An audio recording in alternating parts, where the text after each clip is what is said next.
Hi friends, ಎಲ್ಲರಿಗೂ ಕೂಡ ಮತ್ತೊಮ್ಮೆ ನಮ್ಮ ಚಾನಲ್ಗೆ ನಿಮಗೆ ಸ್ವಾಗತ. ಇವತ್ತಿನ ಒಂದು ವಿಡಿಯೋದಲ್ಲಿ ಎಲ್ಲರಿಗೂ ಕೂಡ ಗೊತ್ತಿದೆ, ಪೊಲೀಸ್ ಕಾನ್ಸ್ಟೇಬಲ್ ನೇಮಕಾತಿ ಆಗಬೇಕು ಅಂತ ತುಂಬ ಜನ ಕೇಳ್ತಾ ಇದ್ದೀರಾ. ಅದಕ್ಕಾಗಿ ಈ ವಿಡಿಯೋನ ಮಾಡಿದ್ದೇನೆ. ತುಂಬ ಇಂಪಾರ್ಟೆಂಟಾಗಿ ಯಾವ ಒಂದು ನೇಮಕಾತಿ ಆಗುತ್ತೆ ಅಂತ ಅಂದರೆ ಇಲ್ಲಿ ನೋಡ್ಬೋದು, ಸಶಸ್ತ್ರ ಪೊಲೀಸ್ ಕಾನ್ಸ್ಟೇಬಲ್ ಇದರ ಒಂದು ನೇಮಕಾತಿಗೆ ಸಂಬಂಧಪಟ್ಟಂತೆ ಮಾಹಿತಿ ಇದು. ಈ ಒಂದು ಏನು ಸಶಸ್ತ್ರ ಪೊಲೀಸ್ ಕಾನ್ಸ್ಟೇಬಲ್ ನೇಮಕಾತಿ ಇದೆ, ಅದು ಯಾವಾಗ ಆಗ್ತದೆ ಮತ್ತು ಒಟ್ಟು ಹುದ್ದೆಗಳು ಎಷ್ಟಿದ್ದಾವೆ ಅದರ ಸಂಪೂರ್ಣ ಮಾಹಿತಿಗಳನ್ನು ಈಗ ಕೊಡ್ತಾ ಹೋಗ್ತೇನೆ. ವಿಡಿಯೋನ ಸ್ಕಿಪ್ ಮಾಡದೆ ಸಂಪೂರ್ಣವಾಗಿ ನೋಡ್ತಾ ಹೋಗಿ, ಓಕೆನಾ. ಮೊದಲನೇದಾಗಿ ನೋಡ್ಬೋದು ನೀವು, ಈ ಒಂದು ಸಶಸ್ತ್ರ ಪೊಲೀಸ್ ಕಾನ್ಸ್ಟೇಬಲ್ ಹುದ್ದೆಗಳು ಟೋಟಲಾಗಿ 1600 ಹುದ್ದೆಗಳಿದ್ದಾವೆ. ಈ ಹುದ್ದೆಗಳನ್ನು ಯಾರು ಭರ್ತಿ ಮಾಡ್ಕೊಳ್ತಾ ಇದ್ದಾರೆ ಅಂತ ಅಂದರೆ ಕರ್ನಾಟಕ ಪರೀಕ್ಷಾ ಪ್ರಾಧಿಕಾರ ಅಥವಾ ಕರ್ನಾಟಕ ಎಕ್ಸಾಮಿನೇಷನ್ ಅಥಾರಿಟಿಯವರು ಇದನ್ನು ಫಿಲ್ ಮಾಡ್ಕೊಳ್ತಾರೆ. ಇಲ್ಲಿ ನೋಡ್ಬೋದು, ವಿಷಯ ಏನಪ್ಪ ಅಂತಂದರೆ ಸಶಸ್ತ್ರ ಪೊಲೀಸ್ ಕಾನ್ಸ್ಟೇಬಲ್ ಹುದ್ದೆಗಳನ್ನು ಭರ್ತಿ ಮಾಡುವ ಕುರಿತು ಅಂತ ಇಲ್ಲಿ ಕೊಟ್ಟಿದ್ದಾರೆ.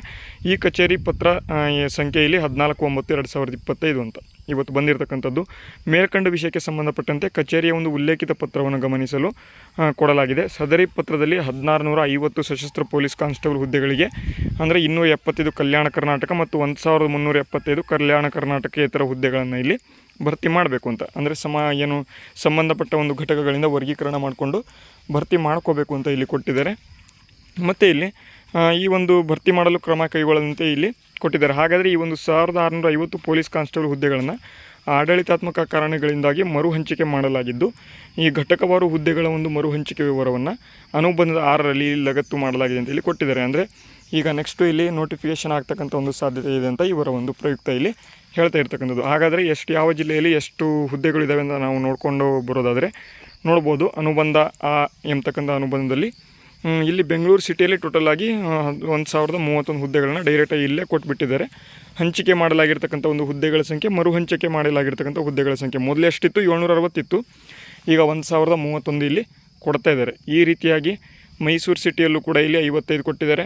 ಈಗ HD ಸಿಟಿ ಅಂತ ಕೊಟ್ಟಿದ್ದಾರೆ, ಅಲ್ಲಿ 0 ಇದೆ. ಮಂಗಳೂರು ಸಿಟಿ 15, ಮತ್ತು ಇಲ್ಲಿ ನೆಕ್ಸ್ಟು ಇಲ್ಲಿ ಬೆಂಗಳೂರು ಡಿಸ್ಟ್ರಿಕ್ಟಲ್ಲಿ 20 ಇದ್ದಾವೆ.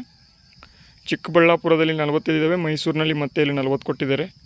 ಕೊಡಗುವಲ್ಲಿ 35, ಮಂಡ್ಯದಲ್ಲಿ 45, ಶಿವಮೊಗ್ಗದಲ್ಲಿ 45, ಹಾಗೆ ಚಿತ್ರದುರ್ಗ ಜಿಲ್ಲೆಯಲ್ಲಿ 25, ಮತ್ತು DK ಮಂಗಳೂರು ಅಂತ ಕೊಟ್ಟಿದ್ದಾರೆ 10, ಮತ್ತು ಇಲ್ಲಿ ಉಡುಪಿ ಕೊಟ್ಟಿದ್ದಾರೆ 45, ಉತ್ತರ ಕನ್ನಡ ಕಾರವಾರದಲ್ಲಿ 55, ಹಾಗೆ ಇಲ್ಲಿ ಚಿಕ್ಕಮಗಳೂರು ಅಂತ ಕೊಟ್ಟಿದ್ದಾರೆ, ಇಲ್ಲಿ 20, ಬೆಳಗಾಂನಲ್ಲಿ 0 ಇದೆ.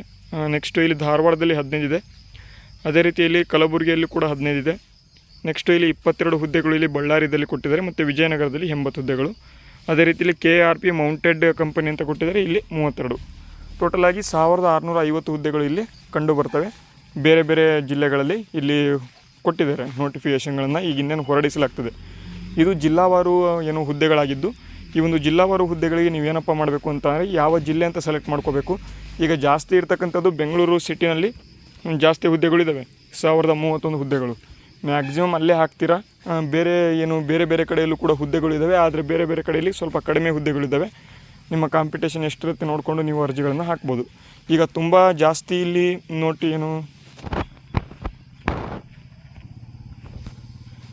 ತುಂಬ ಜಾಸ್ತಿ ಇಲ್ಲಿ ಹುದ್ದೆಗಳು ಇಲ್ಲಿ ಬೆಂಗಳೂರು ಸಿಟಿನಲ್ಲಿದ್ದಾವೆ ಅಂತ ಎಲ್ಲರೂ ಕೂಡ ಬೆಂಗಳೂರು ಸಿಟಿಗೆ ಹಾಕಬೇಡಿ.